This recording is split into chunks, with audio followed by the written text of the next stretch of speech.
আসসালামু আলাইকুম। আজকে আমি দেখাবো কিভাবে চিতই পিঠা বানাই। প্রথমে রাতের বেলা চাউল পানিতে ভিজিয়ে রাখছি সারা রাত। সকালে ৮টার সময় উঠে কালকে রাত্রের ভাত ছিল করকরা ভাত দিয়ে চাউলগুলো ব্লেন্ডারে জগের মধ্যে ব্লেন্ড করে ফেলছি। ব্লেন্ড করার পর হালকা লবণ দিয়ে, আর কিচ্ছু দিই নাই, লবণ দিয়ে ডোগুলোকে চিতই পিঠা করতেছি। ফুলকো ফুলকো নরম নরম চিতই পিঠা এই শীতের সকালে খেতে অনেক মজা।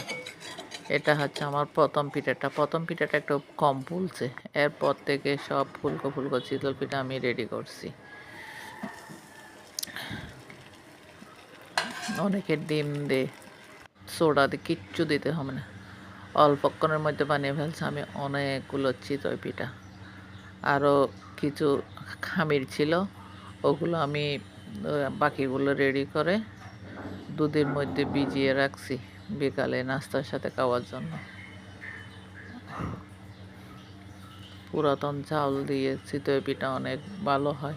সামান্য ভাত সাথে একসাথে ব্লেন্ড করে অথবা পাটায় পিষে ফেললে আর লবণ দিলে কিচ্ছু লাগে না।